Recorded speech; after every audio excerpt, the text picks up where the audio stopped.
जय हिंद दोस्तों, स्वागत है आप सभी लोगों का Om Sai classes for one day exams में। दोस्तों हम लोग एंशिएंट हिस्ट्री को पढ़ रहे थे, जिसमें हम लोगों ने काफ़ी सारे पार्ट इसके कवर कर लिए हैं और 4 से 5 वीडियोस और आएंगी। इसके बाद आपका एंशिएंट हिस्ट्री जो है वो फिनिश हो जाएगा। मौर्य साम्राज्य को हम लोग पढ़ रहे थे और उसमें पहला वीडियो जो इसका था, पहला पार्ट, वो अपलोड हो चुका है। आप लोग जाइए, लिंक डिस्क्रिप्शन बॉक्स में आपको मिल जाएगा, वहाँ से आप लोग पहला वीडियो देख लीजिए जाके। उसके बाद आज हम लोग इसका दूसरा पार्ट पढ़ने वाले हैं। जितना भी इस वीडियो के माध्यम से कवर हो सकता है वो आज हम लोग करेंगे और आई होप आप लोगों को वीडियो पसंद भी आएगी।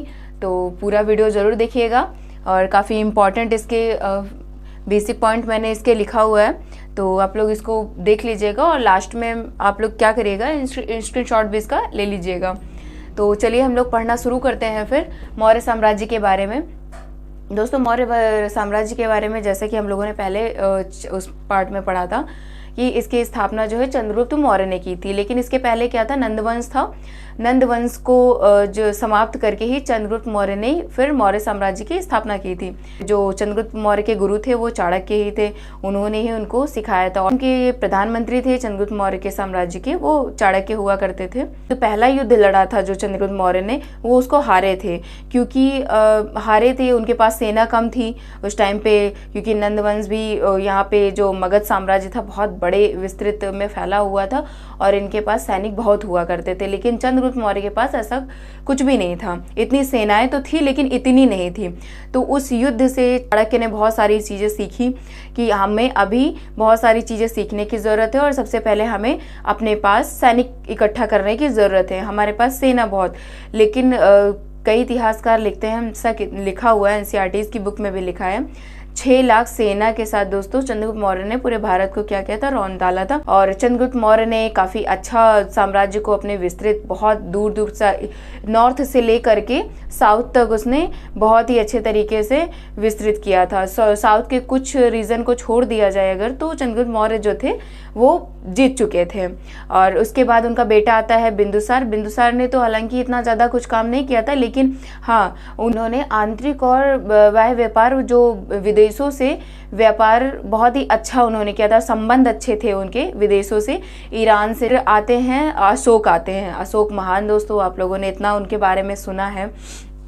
अशोक महान ने 99 भाइयों की हत्या करके राजगद्दी को हासिल किया था, लेकिन ये पूरी तरीके से सही भी नहीं है, क्योंकि अब किताबों में लिखा है, जो लिखा है वही बताया जाएगा, वो भी उसमें प्रमाणित नहीं है कि ऐसा हुआ ही होगा। और 8 वर्षों के बाद दोस्तों एक युद्ध उसने लड़ा था, कलिंग का युद्ध। जो हृदय परिवर्तन हुआ था अशोक का, वो कलिंग युद्ध के बाद ही हुआ था। कलिंग में करीब बहुत सारे लोग, 1 लाख से ज़्यादा जो मारे गए थे, लोग मारे गए थे, बहुत भारी नरसंहार हुआ था। उसके बाद से ही अशोक का क्या हुआ था, हृदय परिवर्तन हुआ था। और उसने क्या किया, बौद्ध धर्म को अपनाया। बौद्ध धर्म को उसने देश में, विदेशों में, बहुत दूर दूर तक अपने जो पुत्र थे, पुत्र और उनकी पुत्री थी, उनको धर्म प्रचार करने के लिए भी भेजा था। अशोक ने बहुत सारी चीज़ें की थी। और उसने जो एक बौद्ध संगीति हुई थी, जो चौथी संगीति हुई थी बौद्ध, वो अशोक के काल में ही हुई थी। दोस्तों अशोक ने ना, चंद्रगुप्त मौर्य ने तो काफ़ी ज़्यादा विस्तार पूर्ण तरीके से फैला ही लिया था अपना साम्राज्य, अशोक ने और उसको विस्तृत कर डाला था। वो एक राष्ट्रपति और प्रधानमंत्री करते हैं, वैसे ही उस टाइम पे था।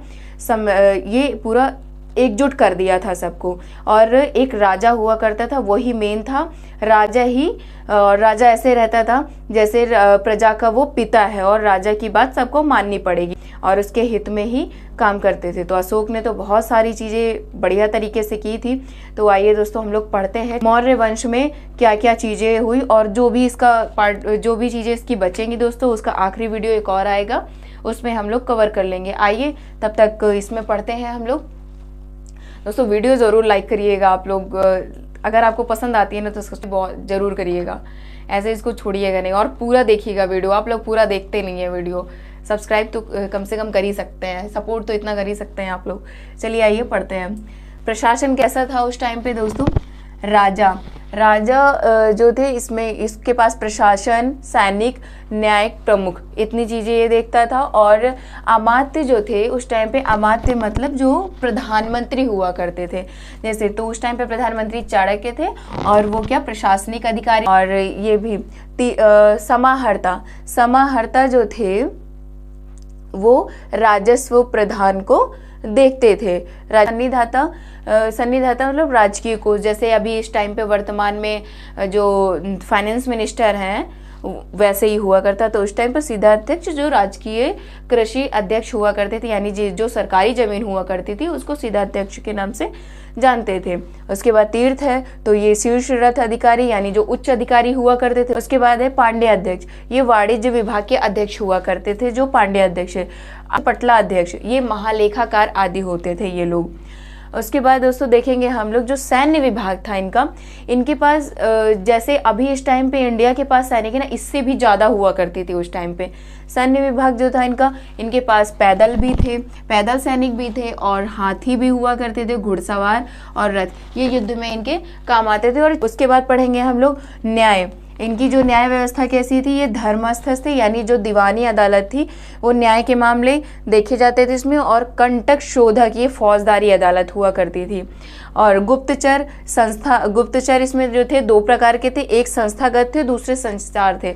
संस्थागत मतलब जो राज्य के अंदर ही रह करके गुप्तचर इनकी जो काम करते थे वो हुआ करते थे। और जो संचार यानी जो बाहर से सूचनाएं एकत्रित करते थे वो उनको क्या, वो कौन से थे, संचार वाले थे, ये बाहर से सूचनाएं सारी एकत्रित करते थे। और प्रांत इनका कितने भागों में विभक्त था वो देखते हैं। उत्तरायण पंथ यानी तक्षशिला, तक्षशिला दोस्तों जानते हैं आप, ये पाकिस्तान में पड़ता है, पाकिस्तान और उधर अफगानिस्तान का एरिया जितना भी था वो इन लोगों ने कवर कर लिया था, पूरा किया था। उस टाइम पे काफी बड़े विस्तृत में फैला हुआ था उत्तरापंथ यानी तक्षशिला। दूसरा कौन सा है, दक्षिणापंथ, ये स्वर्णगिरी, साउथ के बाद ये इन्होंने साउथ का रीजन भी पूरा जीत लिया था लगभग करके। प्राची यानी ये पाटलिपुत्र, ये मगध वाला साम्राज्य दोस्तों ये इनका मेन हुआ करता था, हेड होता था, ये राजधानी यहीं पे होती थी इनकी, और राजधानी उस टाइम पे भी पाटलिपुत्र। और अवंती, अवंती दोस्तों ये आप लोग जानते हैं उज्जैन का जो एरिया पड़ जाता है वो है। पांचवा जो है ये कलिंग, पांचवा ये मेन उड़ीसा, ये बहुत इंपॉर्टेंट है दोस्तों। उसके बाद नगर प्रशासन देखेंगे। नगर प्रशासन में मौर्य समाज कैसा था, अनुसार दोस्तों जो समाज है वो चार भागों में विभाजित था, ब्राह्मण, क्षत्रिय, वैश्य और शूद्र। जो महिलाओं की स्थिति थी ना, काफ़ी सुधार आया था महिलाओं की स्थिति में, और दयनीय स्थिति हुआ करती थी, लेकिन मौर्य साम्राज्य में महिलाओं की स्थिति में काफ़ी ज़्यादा सुधार थे। जो मेगास्थनीज थे, मेगास्थनीज ने क्या किया है दोस्तों, ये समाज को 7 भागों में विभाजित करते हैं। मेगास्थनीज जो है वो 7 भागों में विभाजित करते हैं। पहला तो है, क्योंकि मेगास्थनीज का मानना था कि जो समाज है ना उसको उसके काम के आधार पे उसको विभाजित करो। ये नहीं है कि नहीं आप उनके जाति या फिर वर्ण से रिलेटेड, नहीं, वो काम के अनुसार उन्होंने बांटा है कि जो जिसका जैसा काम है वैसे उसको सबको इन्होंने एक समाज में एक दर्जा दिया है। दार्शनिक, एक भाग उनका दार्शनिक का है, और दूसरा है किसान का, तीसरा अहीर है, चौथा कारीगर है, पांचवा है सैनिक, और सातवां है निरीक्षक, और सातवां है सभासद। तो मेगास्थनीज ने दोस्तों के समाज को कितने भागों में विभाजित किया है, 7 भागों में विभाजित किया। आगे पढ़ते हैं हम लोग, वहाँ की अर्थव्यवस्था देखते हैं। मौर्य साम्राज्य की अर्थव्यवस्था कैसी थी, आधार क्या था दोस्तों, ये हमारा तो पहले से चला आ रहा है कि जो हमारे भारत का जो एक आय का स्रोत होता था वो कृषि हुआ करता था। कृषि हमारा मुख्य आय का स्रोत हुआ करता था। कृषि से ही जो भी टैक्स आता था उससे राजकोष में जितना राज्य कैसे चलाना है हमें उसी से चलता था। तो आधार उनका क्या था, अर्थव्यवस्था का मेन आय का स्रोत क्या था, कृषि था।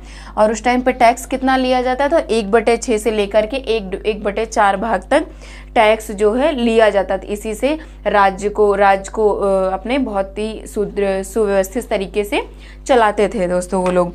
आंतरिक, और इसके बाद देखते हैं आंतरिक और बाह्य व्यापार भी होते थे उस टाइम पे, क्योंकि बिंदुसार ने भी ज़्यादा विदेशों से संबंध बहुत अच्छे बनाए थे। जो बिंदुसार विदेशों से भी काफ़ी अच्छे संबंध बना रखे थे, इसलिए उस टाइम पे, और ये नीति जो है दोस्तों इन लोगों ने भी अपनाई और चली आ रही थी। तो व्यापार जो है वो आंतरिक और बाह्य तरीके से दोनों से हुआ करते थे। व्यापार में मुद्रा का उपयोग किया जाता था, और टैक्स चोरी करने के लिए क्या किया जाता था, मृत्यु दंड की सजा थी। उस टाइम पे टैक्स चोरी करने पे मृत्यु दंड की सजा दी जाती थी। और उस टाइम प्रमुख बंदरगाह जो था, जैसे विदेशों से हमारा जो संबंध था और आय जो व्यापार होता था हमारा विदेशों से, वो ऐसे स्थल मार्ग से तो होता ही था, जल मार्ग से भी होता था। और जल मार्ग उस टाइम पे बंदरगाह कौन सा था, इम्पोर्टेंट था, जहाँ से होता था, भड़ौस था, और ये गुजरात में पड़ता है। तो दोस्तों आप लोग इसका स्क्रीनशॉट ले लीजिए, और काफ़ी सारी चीज़ें इसमें इंपॉर्टेंट है, आप लोग इसका नोट्स भी बना सकते हैं या फिर स्क्रीनशॉट लेकर के रख सकते हैं। वनडे एग्जाम्स में तो काम आएगा ही आएगा आपका, ये तो डेफिनेटली है, क्योंकि सारा जितना भी लिखा हुआ है ना इंपॉर्टेंट फैक्ट है सारा। आई होप दोस्तों आप लोगों को वीडियो पसंद आई होगी, और मिलते हैं आपको अगले वीडियो में। और थोड़ा सा इसका पार्ट बचा हुआ है, वो अगले वीडियो में फिनिश हो जाएगा। उसके बाद 5 से 6 वीडियो और होंगी एंशिएंट हिस्ट्री की। उसके बाद हम लोग एंशिएंट हिस्ट्री फिनिश कर चुके होंगे, और इसके बाद हम लोग पढ़ना शुरू करेंगे मध्यकालीन इतिहास को, यानी मेडिवल हिस्ट्री को हम लोग पढ़ना शुरू करेंगे। उसको भी जल्दी से फिनिश कर लेंगे दोस्तों। जो हिस्ट्री की ये सीरीज़ है, अगर आप लोग सपोर्ट करोगे तो पूरी सीरीज़ ख़त्म की जाएगी दोस्तों। मेडिवल हिस्ट्री भी फिनिश की जाएगी, और आपका मॉडर्न हिस्ट्री भी है वो भी फिनिश की जाएगी, और बहुत मज़ा आने वाला है, ये आप सोच लीजिए। इसके बाद अगर आप चाहते हैं तो आप लोगों को ज्योग्राफी या फिर पॉलिटी की वीडियोस भी मिलेंगी। तो जैसे सपोर्ट करेंगे आप लोग, उसी के अकॉर्डिंग काम होगा। तो चलिए मिलते हैं आप लोगों को अगले लेक्चर में। जय हिंद दोस्तों।